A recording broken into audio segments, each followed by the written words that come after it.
HK. Patil ಅವರಿಗೆ CM ಯೋಗ ಕೂಡಿ ಬರಲಿ. ಗದಗದಲ್ಲಿ ಇಮ್ಮಡಿ ಸಿದ್ದರಾಮೇಶ್ವರ ಸ್ವಾಮೀಜಿ ಹೇಳಿಕೆ ಕೊಟ್ಟಿದ್ದಾರೆ. ಎಚ್.ಕೆ. ಪಾಟೀಲ್ ಅವರಿಗೆ ಸಿಎಂ ಆಗುವಂತ ಯೋಗ ಕೂಡಿ ಬರಲಿ ಅಂತ ಚಿತ್ರದುರ್ಗ ಭೋವಿ ಗುರುಪೀಠ ಸಂಸ್ಥಾನ ಮಠದ ಶ್ರೀಗಳು ಈ ಮಾತನ್ನ ಹೇಳಿದ್ದಾರೆ. ಸಿದ್ದರಾಮೇಶ್ವರ ಜಯಂತಿ ಕಾರ್ಯಕ್ರಮದಲ್ಲಿ ಮಾತನಾಡಬೇಕಾದ್ರೆ ಈ ಒಂದು ಹೇಳಿಕೆಯನ್ನ ಕೊಟ್ಟಿರೋದು ಶ್ರೀಗಳು. ಎಚ್.ಕೆ. ಪಾಟೀಲ್ರಿಗೆ ಸಿಎಂ ಯೋಗ ಇತ್ತು ಎಂದಂತ ಶ್ರೀ ಅವರಿಗೆ ಸಿಎಂ ಆಗುವಂತ ಯೋಗ ಇತ್ತು. 2-3 ಬಾರಿ ಅವರು ಸಿಎಂ ಆಗ್ತಾ ಇದ್ರು. ಎಸ್.ಎಂ. ಕೃಷ್ಣ ಬಳಿಕ ಸಿಎಂ ರೇಸ್ನಲ್ಲಿ ಅವರ ಹೆಸರಿತ್ತು. ಬಹಳ ಹತ್ರ ಇದ್ರು ಆ ಒಂದು ಕುರ್ಚಿಗೆ. ತಡವಾಗಿ ಆದ್ರೂ ಕೂಡ ಸಿಎಂ ಆಗುವಂತ ಯೋಗ ಬರಲಿ ಅಂತ ಶ್ರೀಗಳು ಹಾರೈಸಿದ್ದಾರೆ ಅಥವಾ ಬಯಸಿದ್ದಾರೆ.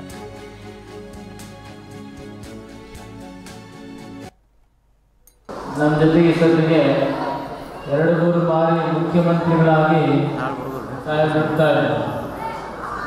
ಎಸ್.ಎಂ. ಕೃಷ್ಣ ಸರ್ಕಾರ ಆದಮೇಲೆ ಮುಖ್ಯಮಂತ್ರಿಗಳು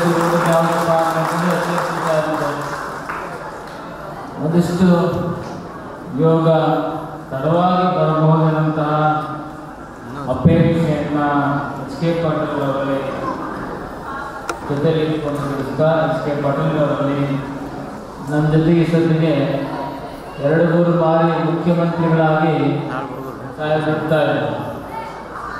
ಎಸ್.ಎಂ. ಕೃಷ್ಣ ಸರ್ಕಾರ ಆದಮೇಲೆ ಮುಖ್ಯಮಂತ್ರಿಗಳು